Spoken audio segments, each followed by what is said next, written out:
Okay, we were discussing this question yesterday, and we more or less, actually, I think we have finished the discussion of this particular question. So we only did one question yesterday, okay, but it's fine, because we just started this set of identities which we call addition formulae, okay? So we have sine, cosine, tangent, and I hope you remember sine. We have the same sign. It is plus, plus, minus, minus. For cosine, you have to change the sign. So if it's plus, you put minus here, you put plus. Okay? Now, I want to now look at this question again with you, okay? Because yesterday we did it by the can I say anyhow do way? Huh? Meaning to say we blindly do lah. What do I mean by blindly do? Remember, we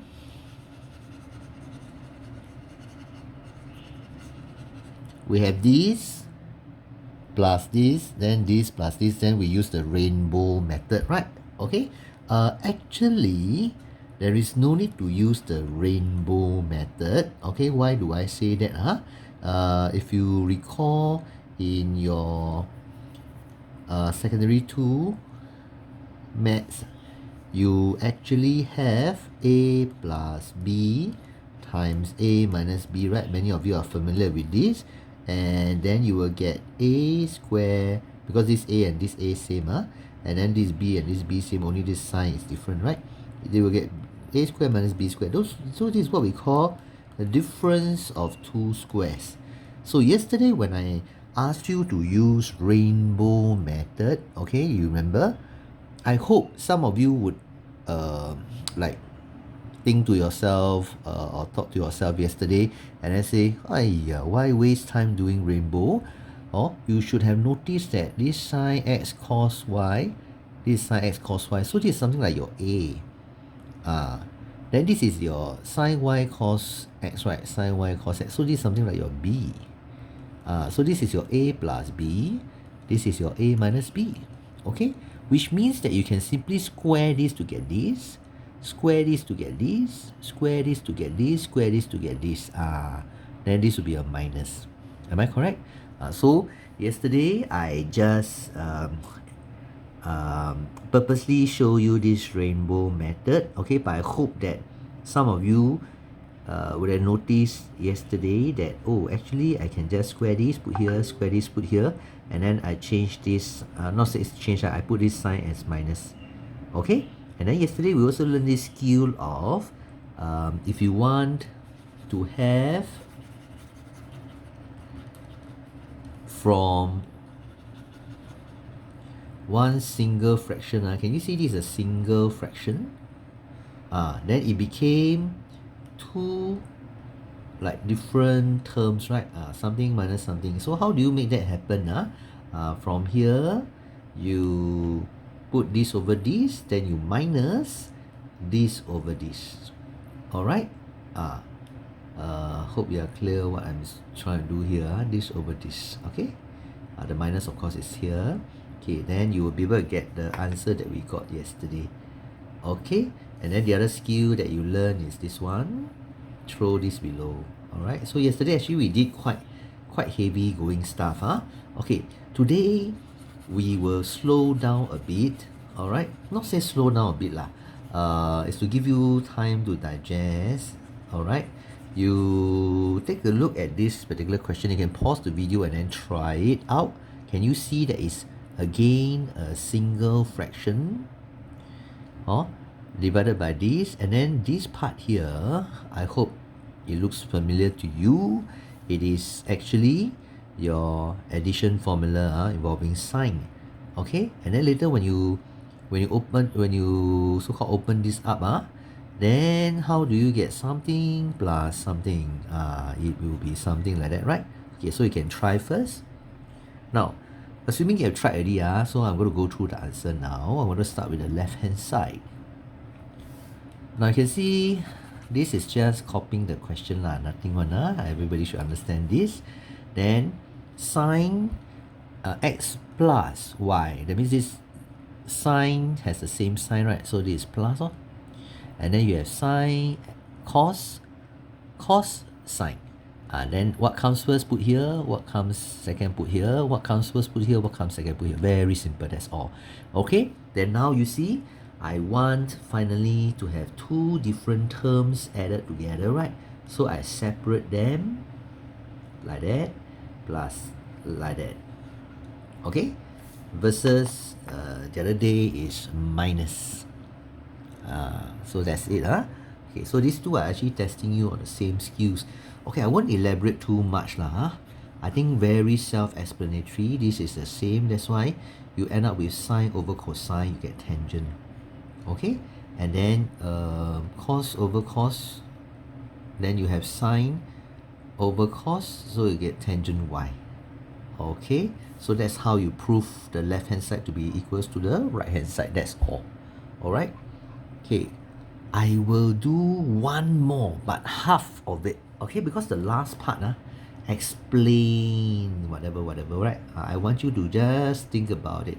The first part, it may look like very difficult, you know, like they give you this and this, where x is between 0 and 90 and y is between 0 and 90. Now what are they trying to tell you when they give you this? They're trying to tell you, do you still remember your ASTC? You still remember? Now, it means that your angle is in the first quadrant for both x and y. Okay, that's what they're trying to tell you. Okay, so I hope this is clear. Now then you ask, oh, why are they telling me this? I don't know. Okay, later we try and figure out. Okay, so this is how or what they're trying to tell you here. Okay, now I'll leave this here in the time being for the time being. And then now we could try and see how to find this without using a calculator. Okay, they give us this. That means this is hint 1 and hint 2. Now, how do you use hint 1 and hint 2 to help you find this? Alright, so not to worry, we look at this hint 1 first. Cos, sine, sine. And then because this is minus, cos, you must change the sign, right? So you change this to plus. Okay, then what comes first? What the angle that comes first, put first. Second comes second. Like that. Okay. Then can you see now that this is your given second clue, 3/7. Okay. Then yeah, this is what you get lah. Alright. Then now you go and do whatever you need to do. Okay, and now this, is it important for us? You think about it, you want tangent x, tangent y. Now bear in mind that tangent x is equals to sine x over cosine x. So if I were to divide this whole thing by this, okay, meaning sine, okay, right here 1, 1, equation 1 then equation 2, okay. Don't you agree that when I take equation 1 and I divide it by equation 2, what I will end up with is equation 1 is this sine. Okay, wait .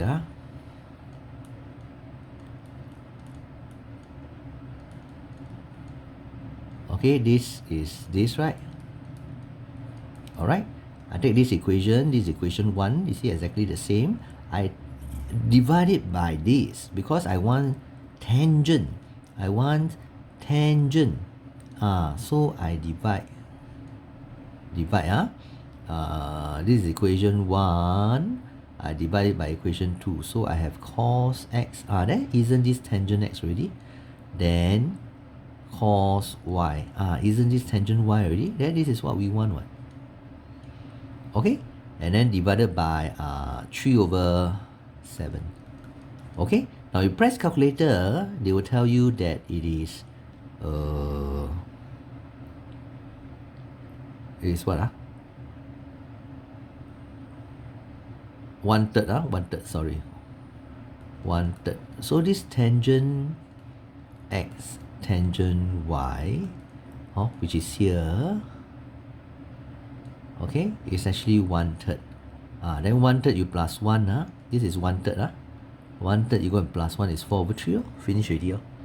Okay, now we do one last part. We'll do one last part.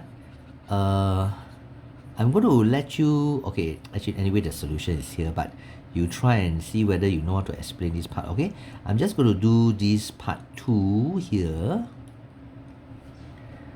and then that's it for tonight. Okay, this one we do the next session. Okay, now you see, if you're asked to find this, right, you must always use whatever you have been given or whatever you have found in part 1 already. Okay, so you take a look at it. Part 1 is like tangent, part 2 is like sine square, sine whatever. So very likely it is the original clues that were given to you. Okay, you try to see whether you can use all these. We see how first. Sine square x minus sine x cos y square, whole thing square. Now this actually means this time